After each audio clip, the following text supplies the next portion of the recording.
Hey, this is Ariel, and you're listening to the Cyber PR Music Podcast, Dispatches for the New Music Business. Today, I am thrilled and excited to have a friend of mine on with us. Ryan Kairalla is an author, a lawyer, a consultant, and an overall cheerleader for artists. He wrote a book in 2016 that is one of my favorite books in the music business, for the music business, and for artists, called Break the Business. And even though it's a couple years old, it's still as pertinent today as it was the day he published it.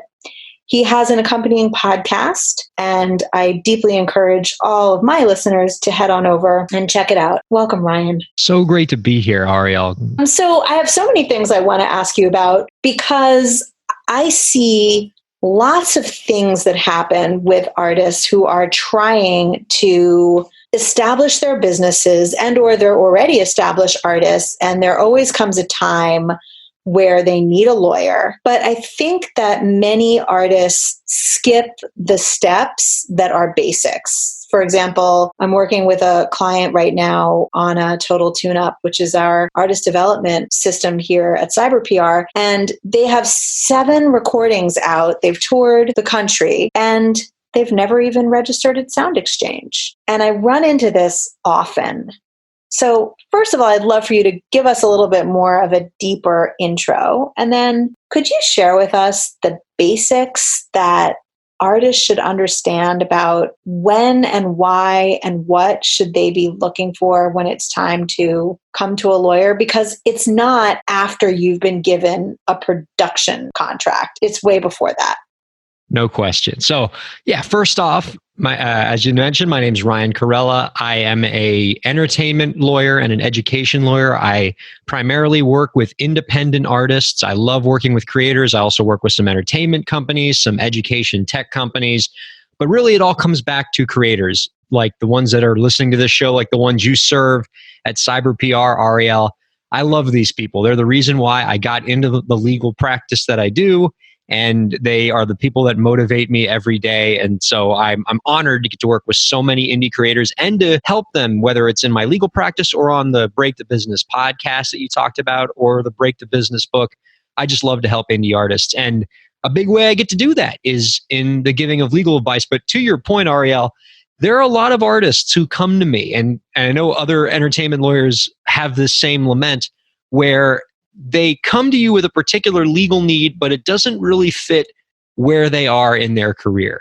If you sort of imagine a music career that has 1,000 steps, and step 0 is that you have nothing, and step 1,000 is you're the biggest star in the world. A lot of artists come to me with a step 492 problem when really they're only on step 8, and they have to get the step 8 stuff done, or they're never even going to get to step 492. And I'll give you an example where you have an artist who might come to me and say, this producer has come to me and has said that they can make me a star, and all I have to do is sign this production deal. And if I sign this document, I'm going to be the next big star. And I'll ask them, well, that's cool. So do you have any songs? No, I don't have any songs yet. Have you set up your publishing? No, I don't really have that. So you don't have any copyrights? No, not yet. A website? No. Any kind of credits? Nope. Any social media? Nope. But I should sign this contract. And you go, no, because you're not at step 492 yet. Let's take care of some of the legal stuff for step 8 so that you can build your career the right way, so that when it comes time to sign this producer deal, you actually have some leverage and you can actually sign a better deal. Whereas the deal you're going to sign now, because you're only at step 8, is going to be a really exploitative deal that's going to ruin your life. They're going to take all your money. They're not going to provide you any support, and you're going to essentially be in a slave contract for during your musical prime. And so that's the stuff that scares me the most. And so I often in my work try to get artists to lay the right foundation, get those copyrights registered, get your trademarks set up in the areas that you're operating, get your publishing together, get a good publishing administrator, set up your Sound Exchange, get a performance rights organization. Get the right foundation so that you can build your career the right way and not get into a really bad contract that you shouldn't be in yet. Amazing.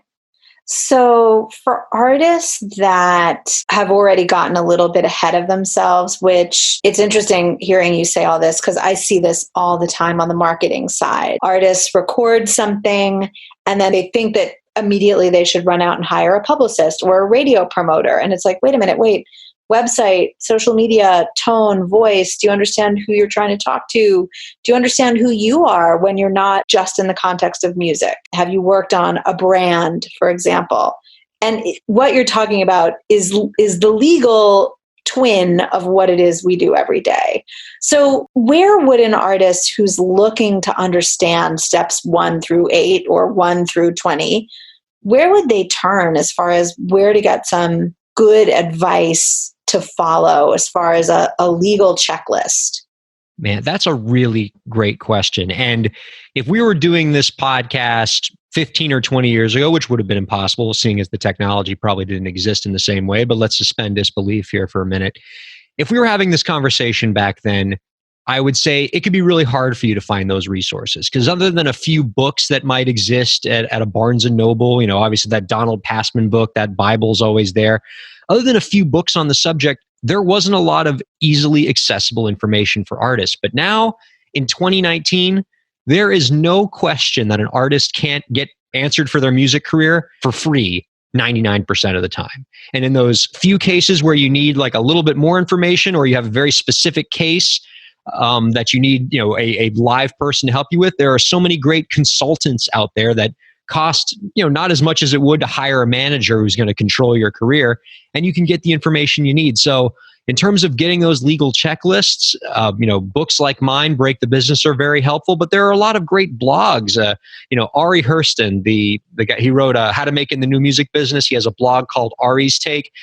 I don't know how he doesn't have his law degree, honestly. I mean, he's just an indie artist, but he's always so on point with his legal analysis just because he's such a great researcher that you can learn a lot about the legal steps you have to take in your music career just from reading his blog, Ari's Take. I mean, I've read over his stuff. It passes this lawyer's seal of approval for the most part.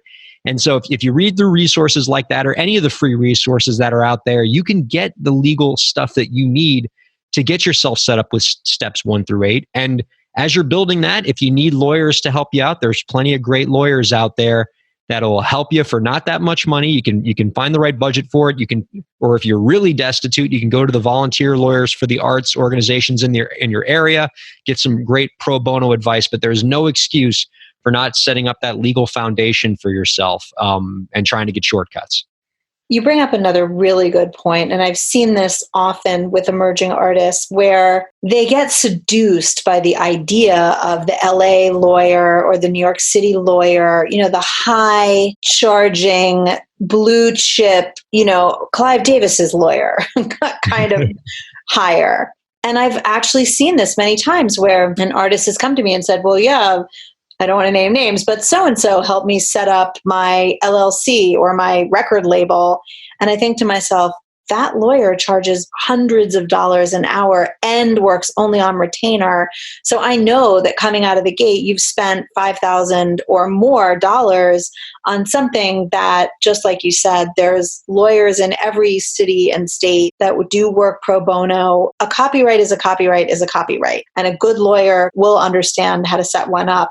So don't get seduced by, I hired the Rolling Stones lawyer to do my simple, basic legal work. I think that's another huge kind of bad information piece that gets sent around the music industry of, back in the day, lawyers really did A&R a lot more than they do today in today's world. And there are some very high up lawyers that are deeply associated with A&R. But for the most part, you don't need that type of lawyer to help you set up the basics for your music career. Oh my God, Ariel, I'm so glad you brought this up. So that last point, oh my God. I remember when I first started getting into the music business, when I was in middle school, high school, and I thought I was going to, this is what I want to do with my life. The first book I bought was that Donald Passman book, How to Make It in the Music Business, which, I mock it sometimes because, I think in some ways it's outdated, but don't get it twisted. The man, he wrote the Bible and we all genuflect before him. But I think one of the most unsavory legacies of that book is it left a generation of musicians with this idea that entertainment lawyers are these industry gatekeepers that can, quote, shop your demo out to like labels and things like that. Like, let me break it down for the artists, okay? Record labels don't care what tone deaf shyster lawyers like me and all the other lawyers out there think. If they took their advice from us in terms of what is a good sound, they'd all be out of business. Like, don't let any lawyer trick you into saying, I can shop your deal and I can find the right opportunity for you. Like, if those days ever existed, they haven't existed in any time that I've practiced law. So maybe that was like an old generation thing, but it's not the case anymore. If you want to break into the industry, if you want to make an impact, you just got to hustle.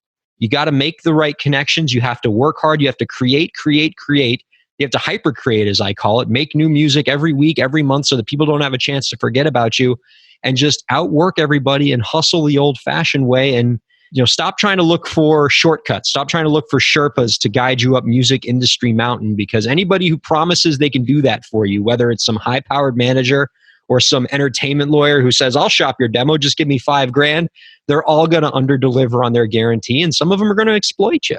That's true.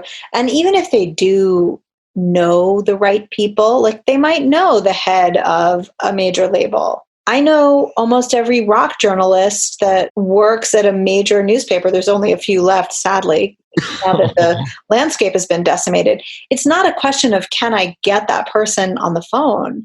It's a question of, are you ready for that person? So it is amazing that also deeply exists in the world of entertainment law. So talk to me about artists. What are some mistakes that you see artists make? Like, where should artists, even if you're further along in your career, I don't want anyone to think this is a total 101 conversation. Artists that are mid-career or have already established themselves, have already gotten a few records out, working on promoting and marketing and kind of getting into the flow. Where do you see them falling down? Is there a common mistake or an oversight that you see artists make as far as where they really need to go back and dot their legal I's and cross their legal T's? Well, there are certainly plenty of places where artists can make mistakes, because the music industry is a very complicated place and it's not easy to run your own music business. But I would say specifically on the legal side, it all comes back to your copyrights. The intellectual property that you create in your music career is by far the most valuable property you have as an artist. It's more valuable than all of your expensive instruments and all the equipment in your home studio. That IP is everything. They're all revenue generating pieces of information that can live for over 100 years, depending on how long you live. So and you can create derivative works off of those copyrights. So each of those copyrights can create their own copyright. So there's a lot of value in that work. And so if you don't set up the right infrastructure for those copyrights so that they're in a position to make money for you, and more importantly, to not get stolen or exploited by others, you can really be in bad shape. So if you're not registering your copyrights, and I mean formally registering them with the United States government, not this mail it to yourself, lick the envelope, and send it to yourself. Just please, if you've heard any of that, please don't do that. That's not a thing. Please, no. I've seen so many artists say, "No, I mailed it to myself. I'm straight." I'm like, "Oh, no, you're not. You're definitely not straight, and you've given yourself very little legal protection." Whereas formally registering your copyrights, which unlike most things involved with working with the government, is actually pretty easy to do and not that expensive. It gives you a lot of protection if somebody actually steals your work. And it's gotten even easier because in the last few years, there are a lot of great services that have popped up that will do this registration for you. First of all, it's pretty easy to learn how to do yourself with a couple of YouTube videos. But if you really don't want to mess with it, there are great services out there like Cosigned, COSYND.com, that do really good copyright registration work, and you don't have to hire a lawyer necessarily to do this. But you got to have that protection in place so that you are in a position where if your works get stolen or abused, you don't have to worry about any of that stuff, any bad fortune befalling you. Once you do that, you got to have your publishing set up. You got to have a performance rights organization. You want to get a good publishing administrator. I recommend Song Trust. I think they're very, very good at what they do, because ultimately that first piece of the first big check you might see for your music in terms of getting, monetizing your copyrights might be something in the sync field, getting your music in video games or television shows or commercials or things like that. But the sync companies, these production companies, these song pluggers, they're not going to want to touch your music unless your house is in order, unless they know that your copyrights are set, unless they know that your split sheets are set, and unless they know who your PRO is and they know how the funds are going to flow, because they don't want any surprises when they wind up putting your music on some album or putting some music in some commercial, and them finding out, oh no, somebody else is claiming that they own this work. They don't want to deal with that. And so if your house isn't in order, they're not going to touch you. And so if you want to actually put yourself in a position for your music to really make money for you, you got to have those copyrights 100% locked down. And it's easier than ever to do with all the technology that's out there these days. Amazing.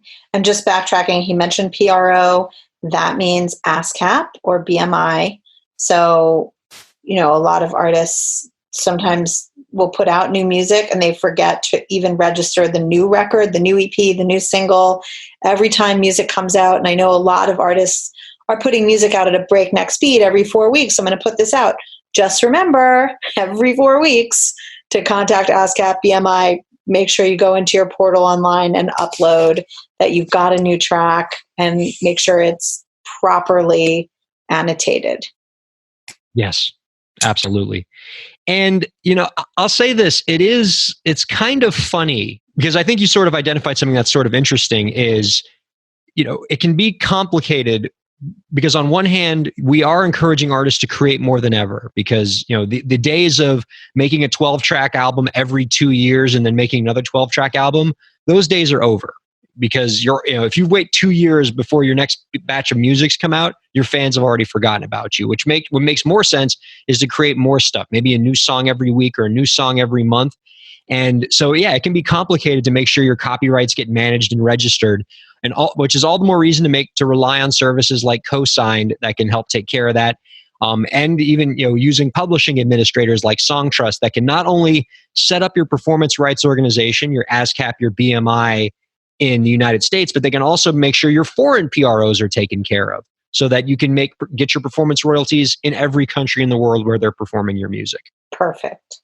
So when artists come to you and they've got the dreaded contract that's been put in front of them, it's a production contract or management agreement, are there things that you've seen over and over that are maybe not so savory? A few things maybe you could point out to artists. I know this is not a give legal advice episode of this podcast. It's actually, you can't do that. But are there any things that you've seen over and over that artists should be aware of?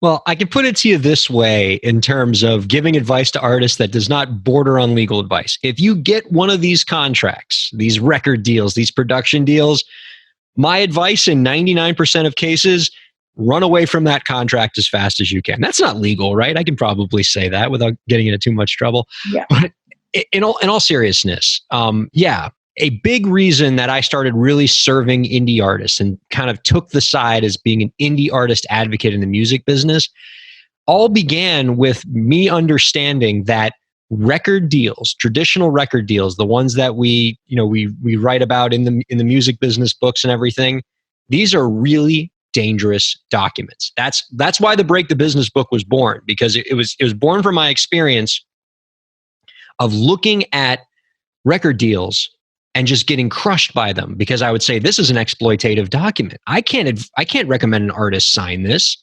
And just reading one of those after another and seeing artists that I care about get their lives ruined by these record deals and saying there has to be a better way. And I learned about indie music and what artists are doing now to have success without a record label. So why are these documents dangerous, you might ask? Well, remember we talked about earlier that the most important property you have in your music career is your intellectual property, are the copyrights in your music. And that can be the copyright in the musical compositions that is handled by a publishing administrator, but it's also the copyright in the actual recordings that you make. There's money to be made there too. And those are very valuable copyrights, those sound recordings. Well, guess what? You sign a record deal, You don't own those sound recordings. The label does. And the label is the one that profits off it. And they're going to send you a very small royalty, except you're not actually going to get that royalty because they're going to put language in the contract that says that before you get any royalties from this record deal, all your tiny royalties, which are going to be made even tinier by a bunch of really stupid deductions that don't make any sense, those tiny royalties have to pay off all of the money that the label spent making your album. And of course, they're going to inflate their costs and pack a bunch of extra expenses in there and use a state-of-the-art studio that they really don't need to be spending their money on because you can make just as good of an album in your home. But the point is, you're not going to make any money off of your record deal unless you're Ed Sheeran or Katy Perry or one of these people. And so the whole contract is designed in a way where you don't get to own your music, and all the money that is being made off this music is going to be kept away from you, and it's all going to stay with the label.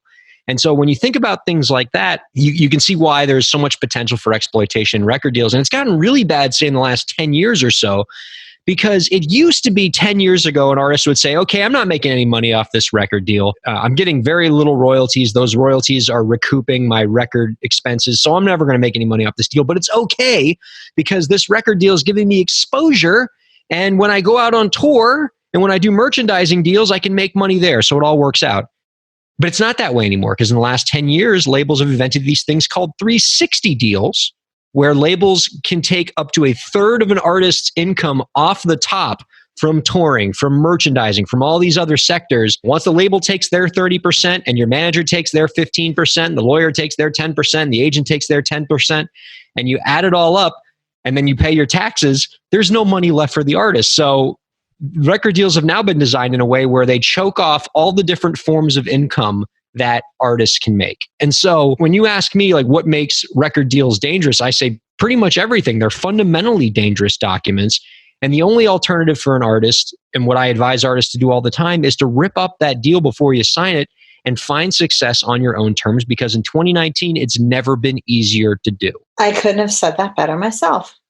And again, to kind of reflect the marketing publicity side of the house, I see the same thing. And I love your analogy of the music business Sherpa leading you up the music industry mountain, because I think that is a misnomer. It happens so much. Like, again, if I just hire someone who can handle an artist at step 900 out of 1,000, that doesn't mean that you are ready for that step. And that's basically, what a big record label is about and what a big record contract is about. And I work with so many artists that are, I just want a record deal. And I think, okay, why? And I know why. A lot of the reason is this work is exhausting and there's so much of it and it's overwhelming. And if you're an artist, your brain isn't really wired for business. And there's this idea that this magical record label or this magical PR firm or this magical radio company or this magical lawyer, just because they can rub shoulders with Ed Sheeran, Katy Perry, Pitchfork Magazine, and WPLJ Radio, does not mean that you're necessarily ready for that. So this is about really understanding the foundations. And of course, like, when the time is right, picking team members and people who are service-based, which is what a lawyer is and what any kind of PR firm is. You're the buyer. And I think that's another thing that I see, where the seduction of like, oh, well, this person works for fill in the blank of the band that you totally admire and love that's 10 years ahead of you or 5 years ahead of you, or even a superstar. You think just because you can put the money together to pay them, that you're going to have the same results that they are going to have or that they have. And again, it's about doing the groundwork and being smart. And here's the scariest thing about all of that. So let's say that you do sign one of these record deals because some famous producer person or some label A&R person wants to take a chance on you. And let's just say you don't get exploited. Let's say none of the horror stories that I've dealt with clients of getting all their money taken from them or being ripped away from their families or any of that stuff doesn't happen. What I think could very well happen with the way the music industry is going is you'll just go away. You'll vanish, because what success is looking like for this young generation of artists is completely against the way a record label is going to make you famous. How does a record label want to make you famous? They want you to put out an album every 2 years. They're going to send you on tour. They're going to try to promote you on the radio. Well, guess what? Today's music consumer doesn't want to hear an album from you every 2 years. They want something more frequent. They don't want to watch you on tour because they're watching their artists on Twitch. And so everything about the old model, and they're certainly not listening to artists on radio anymore, because now we're breaking artists on TikTok of all things, or Instagram. So everything about how the label wants to make you famous isn't the way that people become famous anymore. My God, they're people getting famous through TikTok now. I mean, I think of an artist like MXM Tune, who, all she did was make these little 15-second videos of her singing songs with like 15-second videos of her dancing or her talking about life. And now she's a big star. She just put an album out only after becoming famous through TikTok. And now she's touring the country, and she's not signed to a label. And because she figured out that the way I define success is by building this groundswell through using a platform where my audience is, working my way up to success, and then doing some of these conventional things. Had she signed with a label right from the beginning, that first thing that label would have done is be like, oh, we can't put you on TikTok. You're a signed artist. We need to have you go do radio interviews where none of your fans are, because young people don't listen to the radio anymore. So not only, even assuming that the traditional label deal doesn't exploit you, it has a pretty good chance of just not bringing you any success, because the way that labels make people famous isn't the way people are becoming famous anymore. Right. And in my experience too, being in the room with a lot of my artists who are lucky enough to get the call from the label because they've done something, I have seen time and time again that the label is looking for you, just like Ryan said, to define your success. So however that comes, if it's 15-second TikTok moments, or if it's gathering a huge tribe, still happens on YouTube, or if it's getting a crazy text message list where you've got tens of thousands of people that are responding to you, that is where the label can't do the work. And yes, once in a while, adding a traditional model on top of something that has already worked because you've been inventive and creative, and you've done something to create your own groundswell, that's an entirely different story.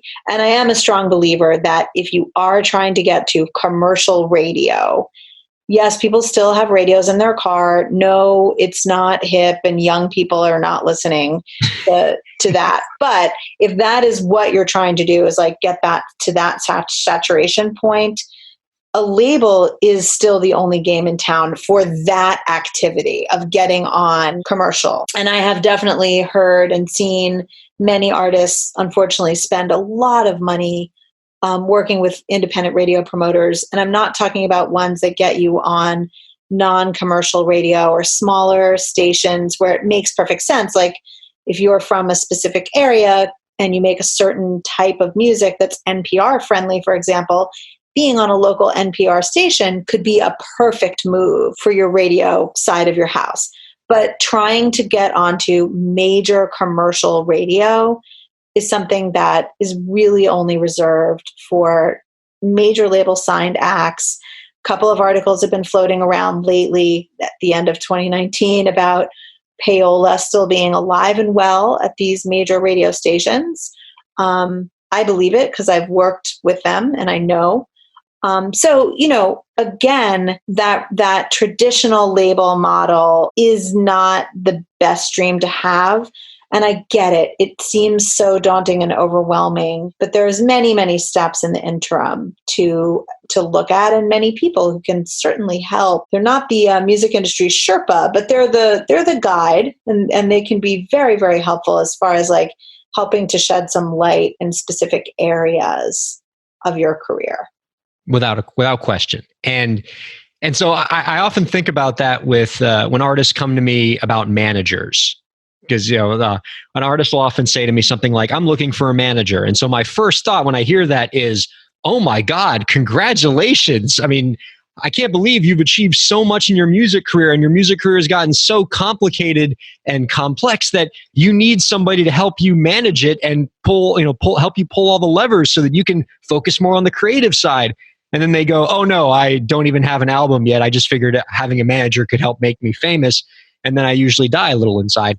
And because what that artist really needs, they're looking for advice. They're looking for help. And aside from all the free resources that exist, there are much less expensive ways to get that help. You scrounge together a couple $100 and you can talk to an Ari Hurston for an hour and have them sort of explain and help you create a plan, or a few hundred more, and you can get substantive help and help make that plan for your career. And that's a lot cheaper than giving some manager 15% of your earnings for the next decade. If you think a couple $100 is expensive, wait till you have to give up 15% of your earnings to some manager. I've seen worse, which is the manager consultant, which some of them are excellent, but most of them, charge these large retainer fees, like, okay, $3,000 a month. Ooh. That's not, I don't think it's legal, but in lieu of, okay, 10 or 15% of very little is so little that it's not worth the manager's time. There are quite a few managers that for a monthly fee will quote unquote manage you. And that's another kind of red flag. Again, I think if you've already created a lot for yourself and you're a rolling stone and you're gathering no moss and you've got a lot of stuff that does need to be managed, I think a manager consultant can be fabulous because they can really help up level, get you into larger venues, connect you to, some things that you definitely might not have access to because that manager probably has a larger artist in their wheelhouse and they already know how to get certain people on the phone, or they understand how to navigate things that you might not be privy to. But again, I do see so many artists that are like, yeah, how do I get a manager? Pretty much when you start making money and Polestar finds out and starts reporting it and you start getting the word out, you've got so many fans that you're unavoidable on social media, the managers will come to you. Oh yeah. Here's what I'd recommend for artists. If you're a musician and you're trying to figure out how do I get to the next step in my career, and you're contemplating things like paying a lawyer an ungodly amount of money to give you advice, or trying to find some manager who's going to sign you to a deal even though you have zero in your career right now, I'd say to you this: take 8 months and really throw yourself into your live streaming operation. Live stream consistently, twice a week, schedule it, put it online, create a website where you talk about all of this, and really put a lot of work into your live streaming show. Don't make it like something where, the lighting is crap and the quality's crap. Like, make sure you rehearse, make sure you practice, make sure the show is tight, get a nice relationship with your listeners, set up a Discord so that you can have like nice back and forth, set up the tip jars and the requests and everything. Really throw yourself into it, promote it on social media, do that for 8 months. Do it for 8 months, like really do it. And if you're not further along in 8 months, like come talk to me and we'll figure something else out. But for most of these artists, they think they need a bunch of other things, but really the answer is just right in front of them. Just keep moving forward with the stuff that that you can do. Really put in the work for that. Put on a great live streaming show to build that following up. And before you know it, you're going to be in a much better place than you were before. I couldn't have said it better myself. So any parting words, let's put your lawyer hat back on. Is there anything that you would like to leave my listeners with from a legal standpoint? Anything we might have missed? I know we definitely talked a lot about marketing and PR and label deals and how to do this right. And the answer is, of course, if you build it, they will come. But anything that we left out, Ryan?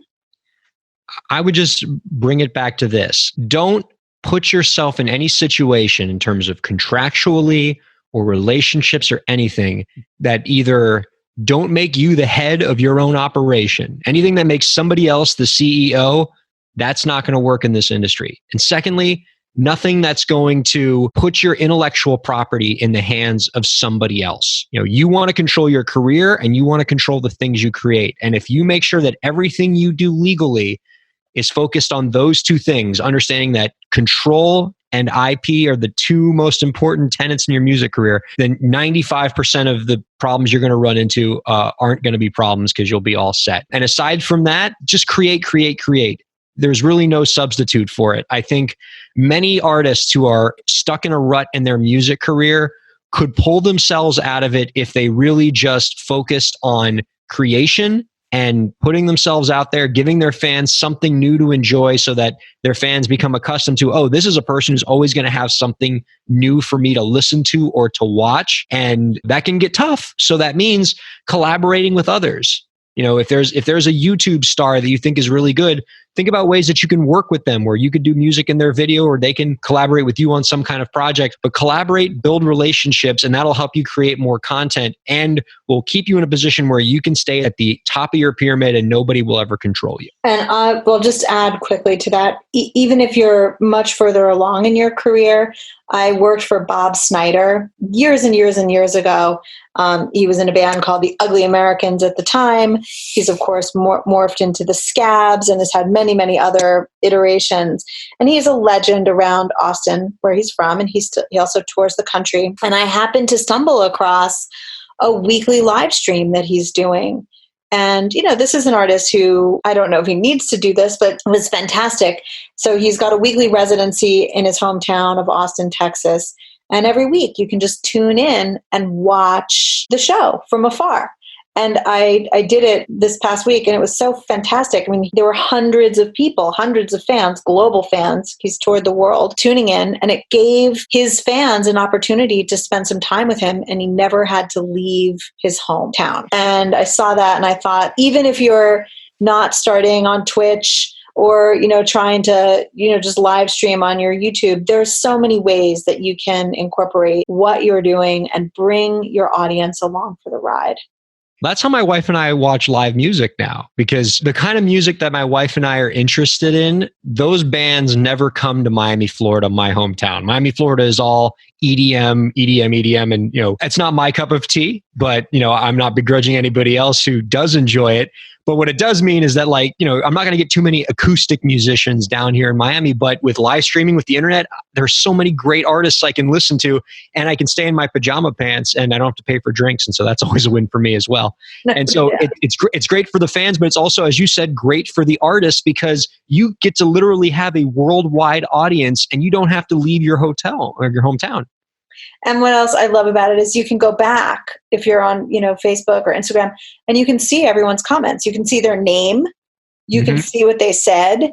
You can go back through. And so it is capturing literally the name and the fan profile of each and every person that was there and participating. So even if there's 25 of them, you don't get mostly, I mean, unless you're really, really good at getting email signups or you've got a text message list at a live performance, it's hard to get that kind of data, which is available to you right there on your social media analytics. It's so awesome. All right, Ryan, thank you so much for your time. I deeply appreciate it. Where can listeners find you? Well, the Break the Business podcast is available pretty much wherever you'd find a podcast. Apple Podcasts, Google Play, SoundCloud, Stitcher, Spreaker. We're everywhere. Just if you type in Break the Business podcast in Google, it pops right up. You can also go to breakthebusiness.com. You'll find our podcast there. I'd also encourage listeners to check out my personal website, ryankairalla.com. And I'm sure the incredibly strange spelling of my name will be in your episode description, so I won't bore your listeners with it. But I would love for you to check out that website. I built it about almost 11 months ago. And for a lot of you who are just interested in the really diverse things that I do, because I do a lot of different projects on the music side, on the education side, on the tech side. I do some cool things with my wife in the Mandarin education space, and some, I do some radio stuff and podcasting, things like that. So your listeners might find some of that stuff interesting. And so I'd love for them to go to my personal website, check some of that stuff out. You can also find the Break the Business book link there as well. The book's available in paperback, ebook, and if you're not sick of listening to my voice yet, it's also available in audiobook. And I appreciate you checking it out and just getting to learn more about me. And I'd love to learn more about you. So follow me on Twitter at Ryan Kair. That's where I live, and that's the best way to communicate with me. And you'll often find us having snarky interactions right there. So true. The snarkiest. Thanks so much. My pleasure, Ariel. This podcast is brought to you by our friends at Bandzoogle. Built by musicians for musicians, Bandzoogle is an all-in-one platform that makes it easy to build a beautiful website for your music. Enter the code CYBER15 to get your first month absolutely free.